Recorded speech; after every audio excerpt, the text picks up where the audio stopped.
So hey guys, today I have the iPad 7th generation, which is the cheapest iPad you can buy right now. So let me get one thing clear, that I have the iPad Pro 2020, which costs around $800, and with the Apple Pencil around $1,000. That is around 1 lakh Indian rupees, and not every student can afford that. So that's why the goal of this video is to tell whether this cheapest iPad ever, which costs around $329, but I got it on a deal for $250, is worth it or not. Whether this iPad will give you the overall experience as a student you need, including multitasking, note-taking experience, and all that. So without any further ado, let's get started.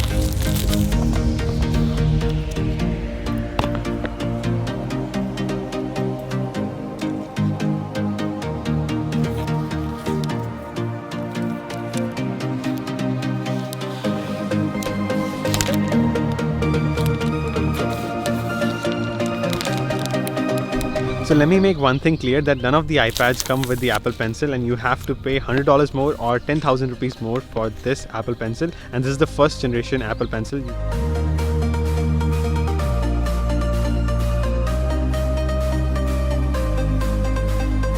So now let's get straight to the point. So at this moment, Apple comes with 4 kinds of iPad. Number 1 is the cheapest iPad, the same as this one. So this is the iPad 10.2 inch, or you can call it iPad 7th generation. Number 2 is the iPad mini, which we are not going to talk about because the screen size is way too small for a student to take notes. And number 3 is the iPad Air, which is a little bit bigger, so 10.5 inch screen and a little bit more expensive, currently like double the price, so $500 starting price. And the 4th one is the one that I personally own, is the iPad 11 inch, iPad Pro 11 inch 2020 edition. So the whole point of this video is that if this cheapest iPad can give you the same experience that I got on the iPad Pro, then why should you even spend like $500 more, or maybe like 1 lakh rupees for this iPad? So now let's compare both of these side by side. So when you will see both of these iPads side by side, you will definitely notice that the cheapest iPad, or iPad 10.2 inch, is a little bit thicker as compared to the iPad Pro. And the reason behind that is they removed the headphone jack on the iPad Pro to make it thinner. And the difference that you will definitely notice is the home button on this cheapest iPad is a little bit outdated. So if you remember iPhone 7, that was the year when they introduced haptic feedback in the home button. So this is even older than that, so that means you're getting the home button experience same as the one you can find in iPhone 6s. So that's why when you're unlocking it, it feels a little bit slow, but nonetheless it's like maybe millisecond difference or half a second difference, not a game changer at all. And now moving on with the screen, and you would think that iPad Pro is brighter in real life and screen quality is much better, but in real life usage it doesn't feel much of a difference. Yes, that's a little bit more brighter, but I never go to the full brightness in daylight, so that's why it's not much of a difference at all. So moving on with the camera of this iPad, and you will definitely notice some noise on my face through this camera, but it's not a game changer. So the main purpose of having a camera on iPad is you have an assignment, you got it in the form of paper, you take a picture of it and then put it in your note-taking app like GoodNotes, Notability, etc., and then start writing on that screenshot or picture itself. So that's the main purpose, and it doesn't defeat that purpose because the quality is fine for scanning documents but not good for like making videos or taking pictures, etc. So now let's talk about the performance, and I will request all of you to not to look into the Geekbench score because it will not tell you how it feels in real day-to-day usage, but I will tell you that it definitely feels slower when I compare it with my iPad Pro, because I can see that it's not as smooth. Even typing experience is not as smooth. Scrolling, I can see that it's not buttery smooth as it was on iPad Pro, but nonetheless it's overall usable and it's still like a good iPad experience.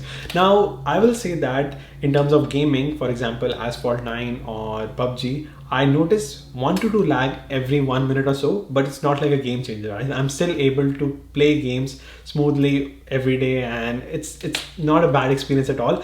You would think that A10 chip, which you can find it on iPhone 7, would be slow and stuff like that, but no, it's still fast, and this iPad is probably like better than any other tablet at this price point. But a bummer in terms of graphics because Lightroom was very laggy.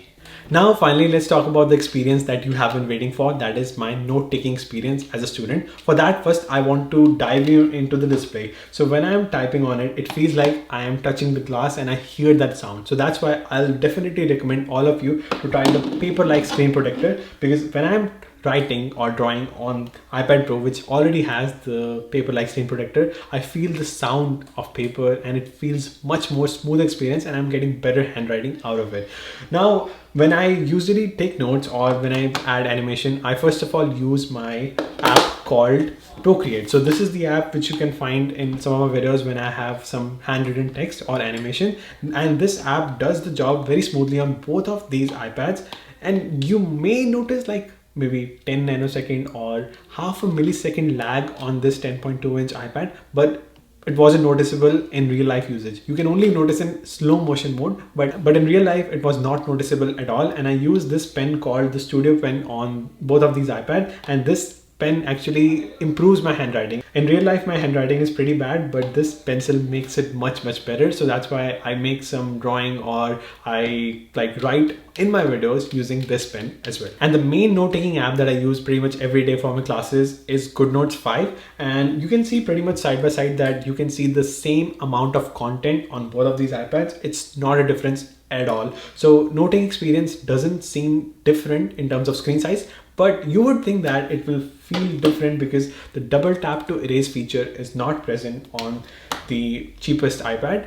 But it's not a game changer. Do you know why? Because I have the gestures to make it up for it. So let's say that I'm writing something on the iPad Pro, I can double tap and erase, but on the cheapest iPad, what I have is the gestures to erase. So let's say that I'm writing something on this iPad. I would do is I would use my 3-finger feature and 3-finger left on GoodNotes, and it will erase it for me. Or it's like an undo and redo feature with 3-finger left and right swipe. So it does the job. So you definitely not need the double tap to erase feature. And you would think that I might be able to like take notes faster with double tap to erase feature, but it's not much of a difference. It's actually zero difference, because when I was completing the same class, I used the iPad Pro, then I switched to the iPad 10.2-inch, and the speed was absolutely same. So that's why in terms of note-taking experience, there's no difference at all. But there is one difference in terms of charging, because this iPad Pro charges the Apple Pencil with the magnetic lock, and it's much easier to handle. You can carry the Apple Pencil along with the iPad Pro, but that's not the case with this 10.2-inch iPad. What you have to do is remove the cap and then charge it.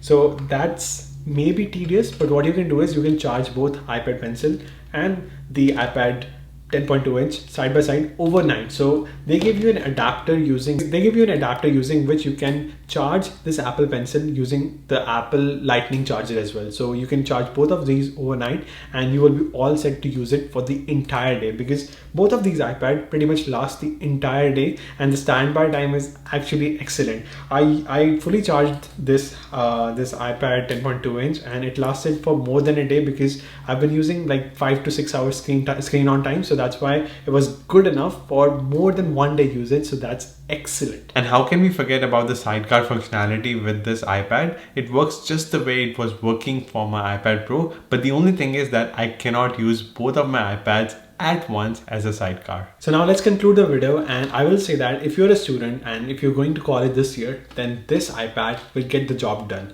But if you have the money and if you want an iPad which should last you for the entire 4 years of your undergrad, then go for the iPad Air. Do you know why? Because this iPad might not get updates after 2.5 years, because this has the same processor you find on iPhone 7. So Apple is giving updates for like 5-6 years. So after 2 years, they might stop it. So it might not last for your entire undergrad, but still I think it will definitely last for a good amount of time. So that's why you definitely don't need to spend more amount of money for iPad Air, $500, or iPad Pro, $800. The only reason you can spend money is for the camera on this iPad Pro, the smooth experience, or the promotion display, or like handling Apple Pencil easily, better camera for like taking pictures of yourself, because like in terms of taking pictures of text, there's no difference. So technically you don't need this iPad. And honestly, if you remember one thing that I failed in my master's defense project, and the reason why that happened was because of the iPad Pro. Because when I use this iPad Pro, I feel like using it more,